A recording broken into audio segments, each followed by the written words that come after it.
À mon point de vue sur la culture, je m'appelle Pouella Gangui. Mon point de vue sur la culture est un programme dans lequel je vais essayer de comprendre si le multiculturalisme est inclusif ou exclusif au Royaume-Uni, si ce n'est pas dit en général. Le but de cette émission est de créer une opportunité ouverte sur des sujets controversés. Hashtag Free Up Our Mind. Régulièrement, des sujets seront apportés où ma personne et mes invités ou encore mon invité discuteront de manière approfondie sur différents angles dans le but de construire une frontière unifiée pour nos enfants, notre famille et nous-mêmes, afin de construire de nos atouts, nos richesses, afin de construire ensemble nos atouts, afin de construire ensemble nos atouts et notre richesse en tant qu'héritier de notre héritage africain. Hashtag Ubuntu. Aujourd'hui, faisons une immersion dans le monde du divertissement des afro-descendants, particulièrement le cas du Cameroun. De mon point de vue sur la culture, le peuple afro-caribéen est-il aliéné? Le noir est devenu spécialiste dans la consommation de ce qui vient des autres races ou encore des étrangers.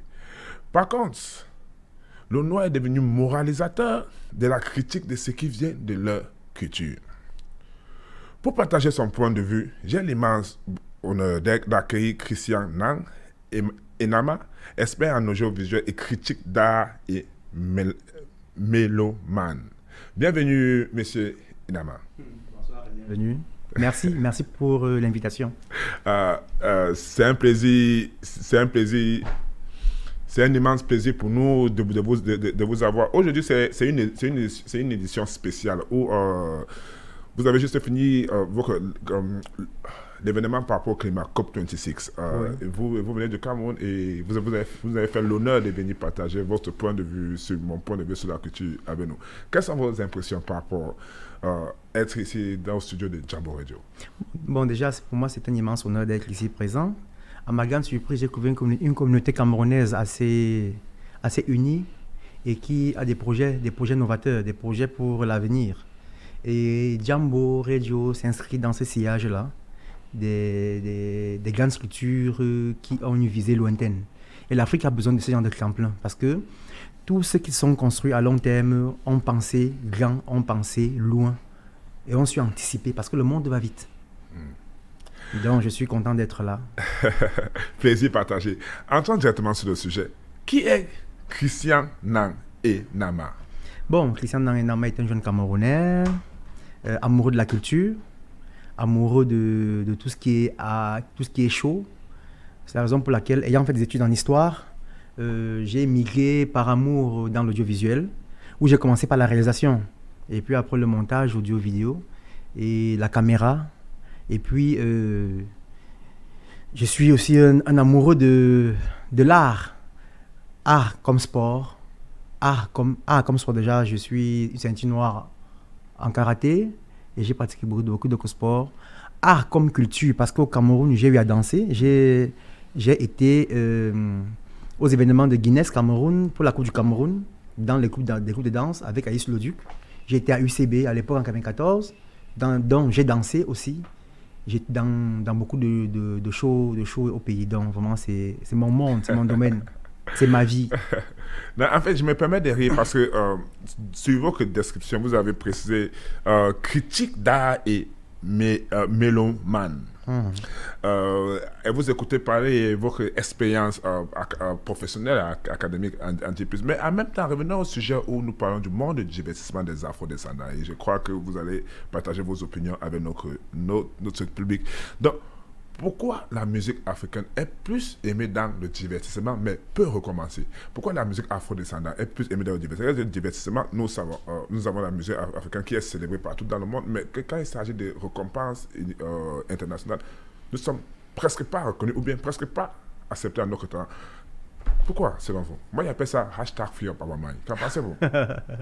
Oui, en fait, je partage votre point de vue et puis je vais un peu essayer. Bon, je n'aurai pas la prétention d'avoir les clés ou la réponse à toutes ces questions entièrement, mais je parlerai sous mon prisme, c'est-à-dire comment je vois la chose. Déjà, premièrement, il faut savoir une chose, c'est que le monde est devenu un village. Mais dans ce village, nous savons que dans ce village, il y a certaines maisons qui ne sont pas aimées au village. Et la maison Afrique n'est pas une maison qui a toujours été fréquentée ou alors assez aimée par les autres maisons du village. Vous voyez un peu. L'histoire de l'Afrique nous renseigne effectivement que vous allez voir que beaucoup de rythmes sont inspirés de l'Afrique, d'accord. Beaucoup sont venus puiser en Afrique, mais ils n'ont pas l'honnêteté intellectuelle de reconnaître que c'est l'Afrique, la mère de l'humanité, qui a distillé son savoir aux autres. Yeah. Je commencerai par l'esclavage. Vous allez voir que le négo spirituel, qui est la source ou l'essence de beaucoup de rythmes américains tels que le jazz, le blues et tout le reste, vous voyez, vient de nos ancêtres, les esclaves, qui ont été déportés d'Afrique pour le Mississippi. D'accord? Et en 1619, ces Noirs-là, n'ayant pas l'occasion de s'exprimer, on leur avait retiré la parole. Ils n'avaient pas le droit de parler à leur maître. Ils étaient des animaux réduits à vivre dans des endroits clos, tabassés à longueur de journée. Ils ont trouvé un moyen d'expression. Et en Afrique, le meilleur moyen d'expression, ce sont les lamentations. Ce sont des complaintes. C'est quoi la complainte? C'est un chant que l'on fait instantanément, qui fait parler notre cœur. Et à travers ce chant, on se plaint. Et de ces chants où les négros se plaignaient, ils se plaignaient de leurs conditions, de leur pays qu'ils ont abandonné, de la vie qu'ils menaient, et donc naît le gospel. Le gospel qui vient des années 70, mais qui s'inspire du négo spirituel. Et tu vas donc voir le gospel va venir, après le gospel tu auras le jazz, tu auras le blues, tu auras tous ces rythmes dérivés. Et au Cameroun, tu vas voir, si on fait un parallèle, parce que l'Africain a les émotions en lui, l'Africain est émotif. C'est ça qu'on dit, la raison est hélène, est blanche, et l'Africain et l'émotion est nègre, parce que l'Africain est émotif. L'Africain est celui-là qui aime l'autre. L'Africain est celui-là qui se sent, qui doit se sentir aimé, qui doit vivre en communauté, vous voyez un peu. Alors la raison, le cri c'est quoi? Le bikouti par exemple, il naît aussi de la même manière chez les Bantous, chez les Bantous à l'époque précoloniale, vous voyez, les femmes n'avaient pas le droit à la parole. C'est-à-dire, en communauté, les femmes ne parlaient pas. Ce sont les hommes qui parlaient. Alors, les femmes, pour se plaindre des conditions de vie dans leur foyer, on a commencé à taper des pieds au sol. Et un peu comme du slam, à déclamer leurs problèmes. Mon mari me tape, mon mari ne couche pas moi la nuit, mon mari va toujours dehors, mon mari... Donc, alors, elles se mettent ensemble et les instruments, c'était quoi? On tape des mains. Les mains, les pieds, la bouche... C'est tout, d'accord? C'est la base alors. Donc, chez l'Africain, la musique fait partie de ses entrailles. En Afrique, on ne fait pas la musique juste pour la faire, on la ressent, on la vit. Et il est donc difficile pour un non-africain d'accepter cela parce qu'il ne vit pas dans les mêmes conditions que toi. Il a de la peine à entrer dans ta culture, dans ton environnement. Donc, en gros, c'est un peu ça pour moi. La raison pour laquelle la culture africaine, notre musique, n'a pas encore vraiment réussi à entrer dans les mœurs ailleurs. Parce que la musique chez nous, elle est live, elle est vécue. Et avec l'arrivée des studios et tout le reste, je vous prendrai une seconde, un petit exemple. Moi, ayant fait la caméra et la télévision, vous vous rendez compte que la caméra répond à deux critères, la couleur et l'image. Et vous verrez, chaque fois qu'une caméra filmera une personne de couleur blanche ou alors pas de couleur plus claire, elle sortira très bien. Mais quand elle filmera une personne de couleur noire, c'est avec le temps qu'on a amélioré. C'est pour dire que tu ne peux pas émerger avec les instruments de l'eau, parce que l'eau qu'on n'a pas réglé, c'est un instrument pour toi. J'en reviens. Justement, la question initiale, c'est chez internautes, chez audience, c'est de savoir pourquoi la musique africaine est reconnue dans le monde du divertissement en termes de s'amuser, mais en termes de récompense, a du mal à s'imposer. Parce que je vais dire plus tard sur certains facts et sur certains autres événements. Mais vous étiez en train de parler tantôt d'un truc pertinent, la caméra. C'est où je me dis, est-ce que, voulez-vous dire que la plupart des choses qui étaient conçues en Occident et conçues en Occident ne sont pas conçues pour la population afro-caribéenne?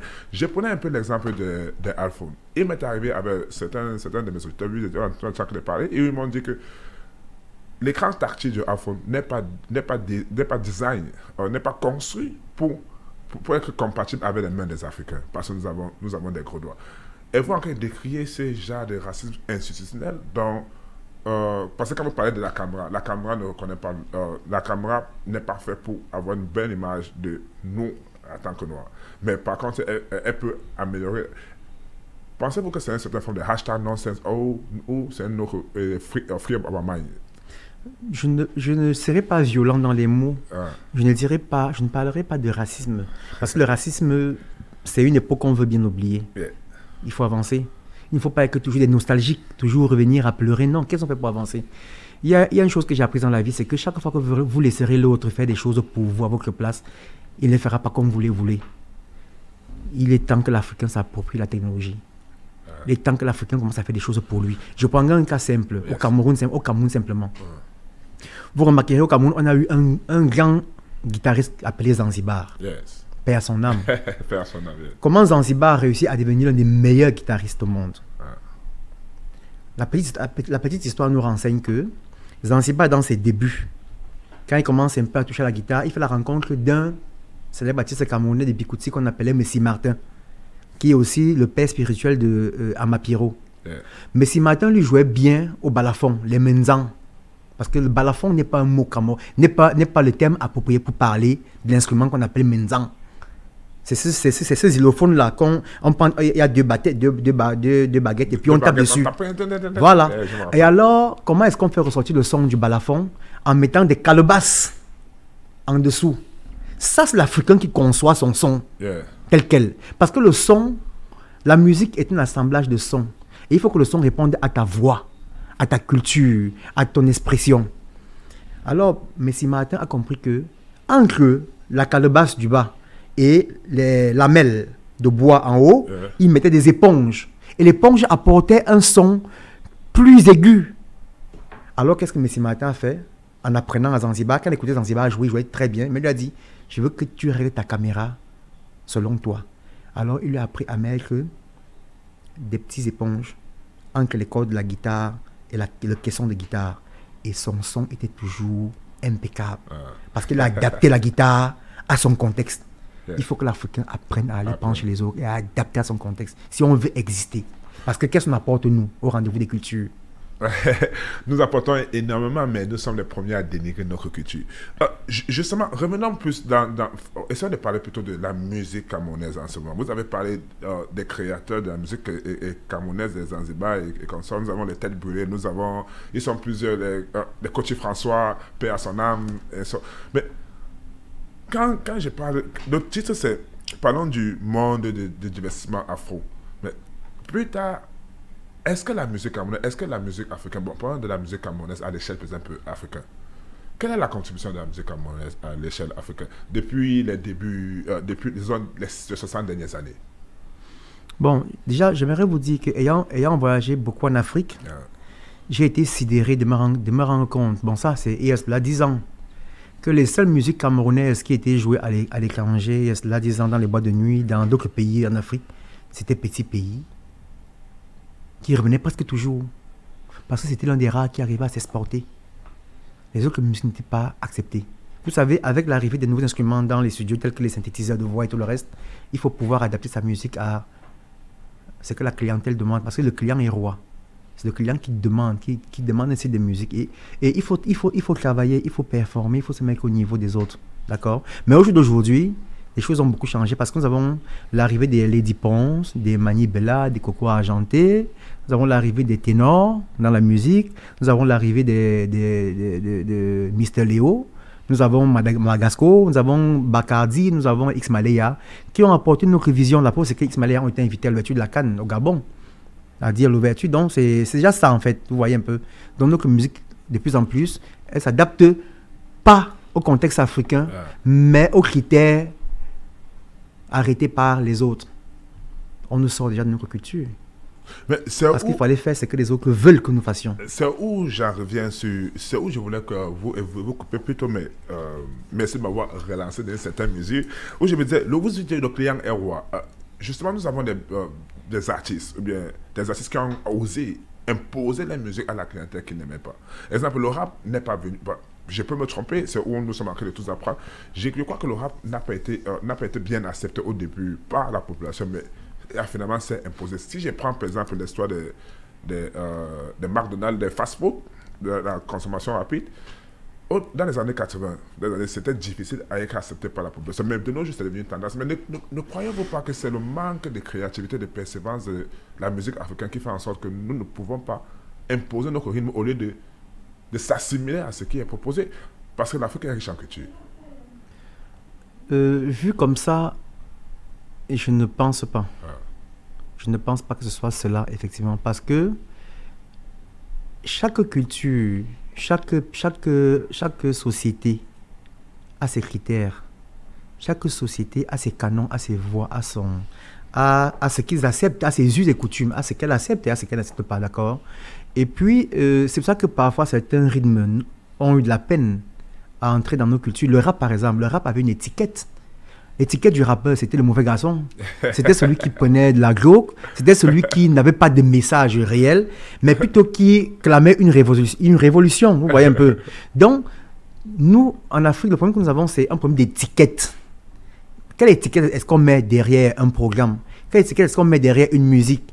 Et quel est le mode de vie qui est prôné dans cette musique-là? Ou alors par les personnes qui pratiquent ou alors qui exécutent cette musique-là. Tout cela impacte beaucoup dans l'environnement africain et camerounais particulièrement. Vous voyez un peu, c'est pour ça que les gens ont eu l'impression que beaucoup de musiques ne sont pas acceptées. Non, c'est parce que il y a des choses qui n'entrent pas encore dans nos mœurs, il y a des choses qu'on accepte facilement. Il y a la même chose avec les arts martiaux. Vous allez voir, beaucoup de parents à notre époque refusaient par exemple que les enfants jouent au football. Le football était considéré comme étant un sport de gars qui avait raté. même le judo et tout le reste. Yeah. Mais alors, c'est quoi le problème? C'est que le plus important, ce n'est pas l'activité que tu pratiques, c'est celui qui la pratique qui donne un sens. Donc, ce n'est pas le rap qui a un problème, c'est le rappeur qui doit donner une étiquette à son boulot. Revenons à un sujet plus controversé. Paix à son âme, pas le créateur, mais l'un des personnes qui a pu développer et apporter le coupé décalé à un niveau qu'on le connaît jusqu'à présent. Nous avons quand même, nous parlons du bolet. Certains artistes du bolet disent le bolet c'est le nouveau coupé décalé. Moi j'appelle ça #free up our sense. Free up our mind. Qu'en pensez-vous? Pour moi c'est un nonsense. Expliquez. Nonsense parce que sur le plan culturel, on ne peut pas mettre sur le même pied d'égalité le coupé décalé et le mbolé.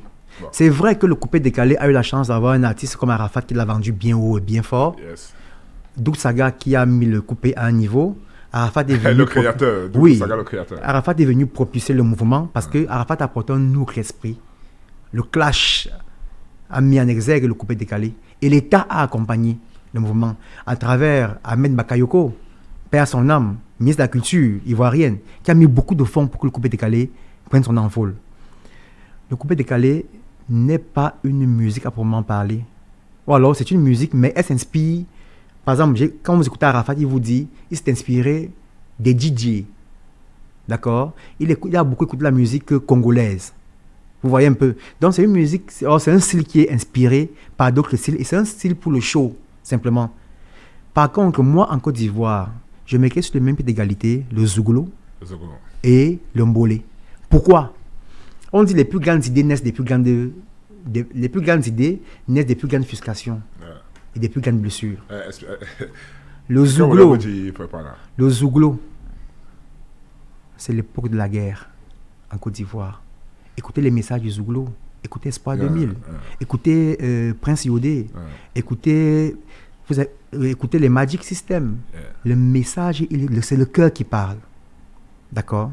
Et quand vous transposez cette situation au Cameroun, c'est quoi le mbolé?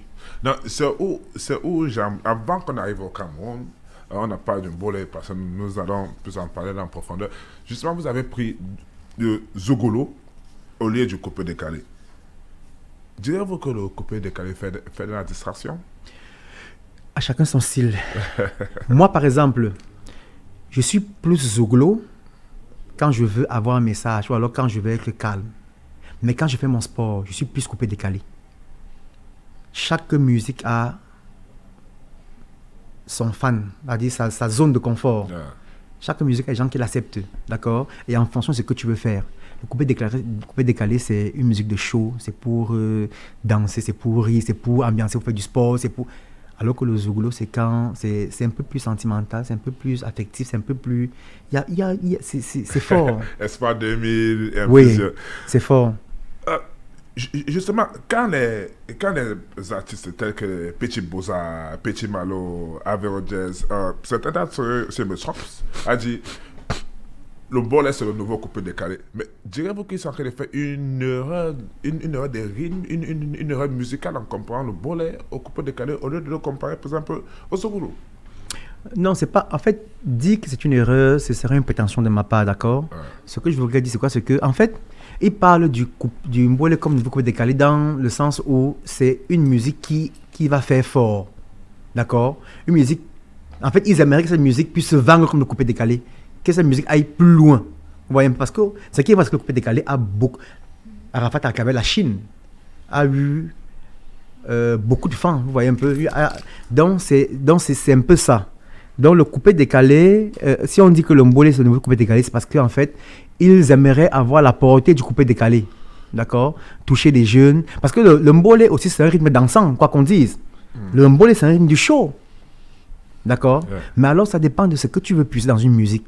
Est-ce que c'est le show qui te fait danser? Est-ce que c'est le message qui vient derrière? Et aller un peu plus loin, comment est-ce que le Mbolé parvient à nos oreilles? Comment est-ce qu'on connaît le Mbolé? Parce que le Mbolé hier était dans les sous-quartiers. Le Mbolé hier n'était pas du tout aimé. Vous voyez un peu. Je vais un peu vous brosser l'histoire du Mbolé un tout petit peu. Allez-y, parce que nous parlons de la diversité, de la diversité musicale africaine. Oui, et je profite pour dire à tous mes auditeurs, si vous avez une opinion différente, ou vous pensez différemment, ou bien vous avez une de ces musiques qui est notre fierté, notre héritage, qui mérite au même titre que toutes ces musiques aussi d'exposition, n'hésitez pas à nous contacter sur Jambo Radio à travers nos pages sociales. Donc je profite pour te relancer. Donc je dis, pour moi le Mbolé c'est une, comment on dit ça en français simple, c'est une complainte. Qu'est-ce qu'une complainte? C'est une chanson à travers laquelle on exprime ses émotions, on dit ce qu'on vit. Soit on pleure, soit on est content, mais en fait c'est une chanson, c'est un peu comme des paroliers, d'accord? C'est un peu comme des slameurs, ils déclament des choses. Comment le Mbolé naît au Cameroun? Allez-y. Le Mbolé est un mouvement qui naît à partir des quartiers comme Nkolongo et Kounou. En fait, les quartiers, on appelle ça les ghettos. Les quartiers riches. Les quartiers difficiles. Les quartiers difficiles, ouais. Sont les ghettos, d'accord? C'est là-bas que le Mbolé naît. Comment le Mbolé se crée? C'est quoi? C'est que au Cameroun, on a une culture. À partir du jeudi soir, ce sont les jours où on fait les levées de corps ou les veillées. D'accord? Des veillées funèbres, alors des veillées de mariage, tout le reste.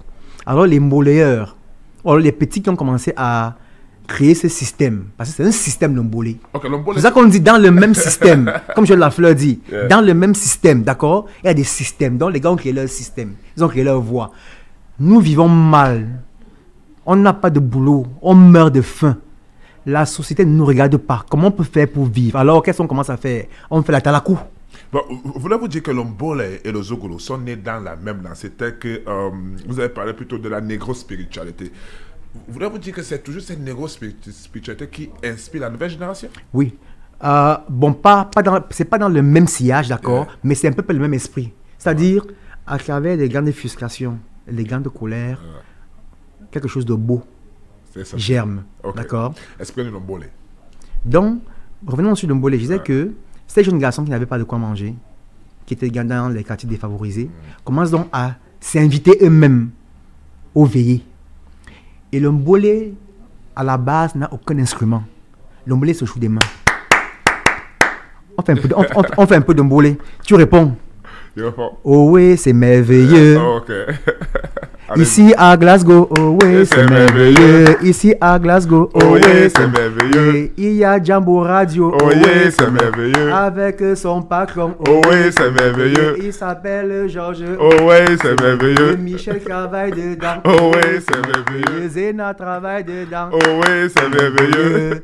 C'est ça le Mbolé. Le Mbolé avait pour instrument principal les mains. D'accord? C'est donc avec le temps que le Ndjembé est entré dans le Mbolé et on a fait sortir le Mbolé d'éveiller pour les studios. et des studios pour la vente musicale. Et quand vous écoutez ces morceaux, par exemple, le Petit Malo qui parle de Dans mon Quata, il raconte les réalités que nous vivons. Le gay est entré dans les quartiers, les gars se shootent. En fait, tous les mboléens ont un message. Chacun parle de lui, de sa vie, de ses misères, de ses souffrances. Et nous nous reconnaissons à travers cette musique. C'est la musique du ghetto, c'est notre musique et nous l'aimons ainsi. Chers auditeurs, avant que nous ne continuions, peut-être vous poser la question, c'est quoi le mbolé? Nous allons parler du rythme musical du mbolé, parce que comme le coupé décalé a son rythme, comme plusieurs autres musiques, comme le zokolo a son rythme, mais est-ce que le mbolé a un rythme? Nous en allons plus tard. Mais avant que nous continuions, permettez de prendre une pause musicale avec Petit Malo. Le titre de la musique, c'est Dans mon Quata. Chers auditeurs, vous étiez en train d'écouter. L'artiste s'appelle Petit Malo et le titre de la musique c'est Dans mon Quata, qui nous vient depuis le Cameroun. Nous sommes en train de parler justement de la contribution de la population afro-caribéenne ou du monde afro-caribéen dans le monde du divertissement qui est rarement reconnu ou bien rarement accepté ou bien qu'on accorde difficilement des récompenses, mais qui est grandement répandu et qui fait. Qui permet à plusieurs peuples de s'amuser. Mais revenons au bolé. Assurément la musique qui a une certaine forme d'éducation, mais en même temps, il y a des passages qui... Est-ce que les gens du bolé, ce sont tous ces fumeurs de gays? Est-ce que le bolé, c'est défini par insulter les gens? C'est défini par la victimisation? Non, c'est une caricature. Ouais. Comme très souvent, on caricature tout ce qui n'est pas de notre milieu. Quand quelqu'un vient d'ailleurs, on trouve toujours des choses à lui dire. Quand on fait de l'accueillir chez soi, on dit « Oh, il est gros salaud, alors il est vaniteux, il est orgueilleux. » Non, c'est une façon de tuer ce que nous produisons. Et l'Africain est champion en ça. L'Africain est le premier à tuer ce qu'il produit. C'est la raison pour laquelle je suis pas, par exemple, je n'aime pas qu'on compare des musiques africaines parce que chaque concret en Afrique a quelque chose à apporter en plus et nous devons promouvoir notre culture. Donc c'est un peu ça. Le mbolé au-delà, parce que ce qui me dérange, c'est qu'on prend le mbolé comme étant une simple musique. C'est que, en fait, il faut vivre au Cameroun pour comprendre ce que ces garçons mettre en exergue, d'accord. Le mbolé, au-delà d'être un rythme musical, le mbolé est un mode de vie, d'accord. Le mbolé c'est peut-être à ce niveau on peut assimiler le mbolé au coupé décalé. Le mbolé accepte tout ce que les autres font, mais le mbolé a son pas de danse. On ne danse pas le mbolé comme on danserait de la siko, comme on danserait du bikutsi, la salsa. Oui, non. Le mboléeur se reconnaît par son pas de danse et pas sa rythmique. Et pas sa rythmique. Ouais, ce qui est, vous êtes en train de parler de pas de danse. Ça m'a juste pensé au dombolo qui a fait la fierté africaine, qui continue à faire la fierté africaine avec certains artistes. Quelle est la différence principale entre le bolé, le zogolo et le dombolo? En termes musicaux, en termes de rythme musical ou en termes de danse. Le mbolé, c'est du zouglo mélangé au coupé décalé. C'est du zouglo mélangé au coupé décalé, c'est du zouglo mélangé au dombolo. C'est-à-dire quoi? Le zouglo, c'est pas la danse. Le zouglo n'est pas dansant. Le zouglo, c'est le message. Le coupé décalé, le message, il n'est vraiment pas derrière. Le coupé décalé, c'est l'ambiance. Tout comme le dombolo. Le dombolo, c'est beaucoup d'ambiance, d'accord? Alors, les mboléens ont allié l'utile à l'agréable. L'utile, c'est le message. L'agréable, c'est la danse qui accompagne l'utile. Et qu'est-ce qu'ils ont mis en exergue? Les instruments africains. Le mbolé, c'est le djembé. En fait, le djembé qui remplace le battement des mains. Ok, l'instrument traditionnel. L'africain, c'est le rythme. Ok? Yeah. Et en termes, parce que quand il parlait de la victimisation, mais vous avez répondu à certaines mesures, mais revenons, quelle est la portée du bolé au Cameroun? Est-ce que le bolé est joué à l'échelle nationale du Cameroun ou bien c'est juste joué dans une ville? Parce que l'Afrique est tellement grande et diversifiée que, d'après mon expérience, dans chaque ville, nous avons différents rythmes musicaux qui est en faveur. Quelle est la portée du bolé au Cameroun? Le truc, c'est que le mbolé est né avec la maladie que beaucoup de gants courants ont. D'accord, qui est congénitale. La maladie de l'Afrique. Le mbolé a la maladie de l'Afrique. C'est-à-dire quoi? On a besoin de véhicules. Qu'est-ce qui véhicule le mbolé dans un pays? Qu'est-ce qui véhicule un message dans un pays? C'est le média. Et quand le média ne coupe pas son compte, parce que le média en Afrique est influencé par des rythmes qui viennent d'ailleurs. Combien de médias? C'est pour ça que vous allez voir en Afrique de l'Ouest, par exemple, Côte d'Ivoire, le reste, il y a quand même un pourcentage de musique nationale qui sont jouées chez eux. Mais au Cameroun, il a fallu que les joueurs de Mbolé fassent des featuring avec des grands artistes pour que les médias s'intéressent au truc. Il y a un gars qui est arrivé avec un nouveau concept, Averrojes, qui lui a pour idole Arafat, parce que Averrojes est un DJ, d'accord? Et Arafat, c'est le Bangando, le gars de la rue qui a évolué. Et Averrojes, il se voit un peu comme un Arafat, un gars de la rue qui grandit, qui évolue, qui émerge et qui a un message à passer. D'accord? Maintenant, Averrojes a des sources Mbolé. Il a pris du coupé décalé d'Arafat. En fait, il s'est inspiré de l'aîné. Il a pris du Mbolé, il a mis ensemble. On a le featuring Mani Bella, Happy de Foulan. Oh, Happy yo, Melo Show. Oh, Happy yo, Melo Show. Aïe, aïe, aïe, aïe, Happy. C'est devenu l'hymne national. Donc, pour que l'information, pour que la culture, pour que la musique arrive dans mon village, dans les zones reculées, il faut que la radio, puisque la radio est le média qui porte plus rapidement le message, parce que Internet n'est pas encore assez vulgarisé chez nous. Alors, il faut donc que les médias, les radios diffusent à longueur de journée le Mbolé. Mais laissez-moi vous dire que le Mbolé est en train de monter en force. Mais malheureusement, je pleure le décès des gars comme Manu Dibango, qui ont fait les beaux jours de notre culture, qui auraient pu valoriser encore un peu plus, ou alors écrire un peu plus, parce que maintenant, il faut transcrire, il faut écrire, c'est là musicalement, le Mbolé. Je déplore aussi le départ, ou alors les soucis qu'un gars comme Richard Bona avait le pays, parce que voilà les personnes quand même qui pouvaient porter très haut le flambeau de cette culture naissante. Mais laissez-moi vous dire que le Mbolé a des beaux jours devant lui. Revenons plutôt sur certaines choses qu'on avait pu mentionner, plutôt qui attirent mon attention. Vous avez dit que le coupé décalé a pu percer à travers l'apport massif du gouvernement ou bien du ministère de la Culture. Quelle est la responsabilité du gouvernement pour promouvoir le Mbolé, ou bien quelle est la responsabilité des artistes pour promouvoir le Mbolé? Bon, l'artiste, lui, se nourrit de son œuvre. C'est quoi une œuvre artistique? C'est une œuvre qui naît de l'esprit. Son œuvre d'esprit, d'accord. L'artiste lui met sur pied son œuvre, d'accord. Mais il faut pouvoir comprendre l'artiste. Nous savons très bien qu'en Afrique, les artistes ils vivent dans des conditions précaires. Il n'est pas facile pour un artiste de se produire, d'aller en studio, de faire une pré-maquette, de faire une maquette, d'accord. Et même, quand bien même celui-là a une bonne idée, il se fait duper par le producteur qui arrive et biaise le contrat. À la fin, donc, il se trouve à la rue. Alors, l'État a le devoir de jeter un coup d'œil et de promouvoir ce qui est bien. Aujourd'hui, Studio Cameroun, par exemple, l'État a mis la main dans la poche pour la Coupe d'Afrique qui arrive dans quelques mois. L'État a conçu des stades. Et on met ces stades-là à la disposition de l'Africa Foot, d'accord, pour que les footballeurs puissent s'exprimer. Le Cameroun a combien ça de culture? C'est une question que je vous pose. Le Cameroun a combien ça de culture? Il faut aussi faire des stades pour les artistes. Oui, et le stade de l'artiste, c'est quoi? Ce sont les studios. Ce sont les salles de spectacle et de cinéma. Ils doivent s'exprimer. Hey, une dernière question qui va nous relancer sur l'actualité, parce que nous courons out of time. Donc, je voulais dire, par exemple, nous parlons des Grammy Awards, qui a plus de 60 ans d'existence. Plutôt, vous avez mentionné la négo spirituelle. Attendez, je me Le négo spirituel. Négo spirituel, qui a inspiré beaucoup de musique, le blues, le jazz, gospel, peut-être que le rap aussi, le R&B et beaucoup d'autres. Mais quand on parle des Grammy Awards, pourquoi est-ce que l'Afrique n'a que 6 récompenses sur plus de 63? N'a que des artistes africains, donc 9, l'Afrique, les Africains n'ont que 9 récompenses sur 63. Voulez-vous dire que c'est une certaine forme de hashtag nonsense qui se passe en ce moment? Non. Au même sens que les ballons d'or, ou bien les Miss Univers. Quelle est votre opinion? Ça, c'est la dernière question. Mon opinion sera controversée et je vais vous supporter à ce niveau. L'Africain, lui aussi, commence à être raciste. Expliquez-vous.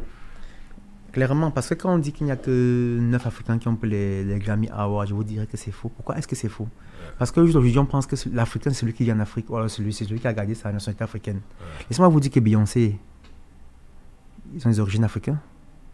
Jay-Z a des origines africaines. Parce que ce sont des esclaves, ce sont nos parents qui ont migré. Ce sont nos parents qui ont migré, qui sont arrivés dans ces pays-là. D'accord?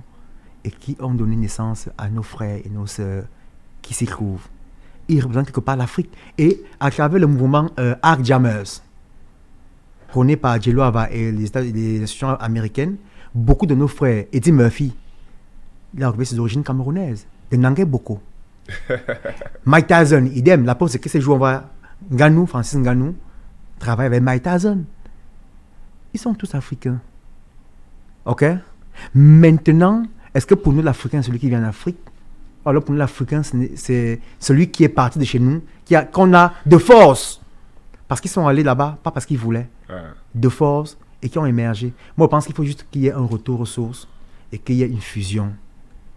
Et ça se portera mieux. Maintenant, sur le plan purement technique, quand vous allez à une compétition où les autres ont fixé des critères, laissez-moi vous dire que vous êtes parti perdant. Parce que les critères sont fixés par des autres. Pas des autres, exactement. Tant que le ballon d'or aura des critères cachés, non connus de tous, non... Je n'arrive pas à concevoir que l'Afrique qui a de nos mondes tant de talent, Georges Weah, comment Okocha n'a pas pu avoir un ballon d'or mondial? Comment Samuel Eto'o, la pépite, n'a pas pu avoir un ballon d'or? Comment Michael Essien? Je peux en citer une centaine. Comment ces gars n'ont pas eu? Pourtant, ils ont porté... Drogba a porté Chelsea, Eto'o a porté le Barça. Ils sont nombreux. C'est pour vous dire que les critères... Et le comble, c'est que parfois, même à la fin, vous vous rendez compte que nos joueurs occupent des rangs. Pas possible. Ça veut dire que... À qui la faute? À l'Africain. À l'Africain. La faute à l'Africain. Monsieur et Nama, merci d'être passé. Malheureusement, nous sommes en manque de temps, mais nous n'avons pas assez de temps pour continuer l'interview. Mais avant qu'on ne sorte, y a-t-il un message que vous aimeriez passer au public ou bien un message à votre langue maternelle pour faire une fierté à votre village et à vos parents? Bon, en ma langue maternelle, qu'est-ce que je vais dire? Je vais dire Mbembengoger. Bakamunde busibina England mu. Mais ma tamine Mbembengoger, me kafimina milik mvoa, mi zing namwan, mi bo mito mi nam. Amu mi son mi azang aswina mi bo mo nam. Donc bibise ba kana osongwan ngule manyang. Donc mito mi bolea adze amu indi nyingina adze. Bei minaze aswina mizo bi mamia anamintang numu aswina bi man bi mo bourben et ning. Je veux traduire cela en français. Je disais clairement à nos frères camerounais d'agir un peu comme les Japonais ou les Chinois qui sont venus chercher la technologie, qui sont rentrés développer le chez eux. Nous sommes au pays parce que nous sommes les gardiens du temple, mais vous êtes venus comme des guerriers chercher. Alors retournez au pays avec les fruits du temps, avec les fruits pour que notre pays puisse émerger. Nous avons besoin de vous. Monsieur Christian Nang Enama, c'est fait un plaisir de vous avoir. Moi aussi, j'étais content d'être parmi vous. Je serais ravi de vous avoir à nouveau et de discuter avec vous et vos points de vue. Et heureusement, nous avons plus de temps. De mon point de vue sur la culture, le noir est devenu spécialiste dans la consommation de ce qui vient de l'étranger. Par contre, est devenu moraliste de ce qui vient de leur culture. Sur ce, je suis Paul Agangé. Restez à l'écoute.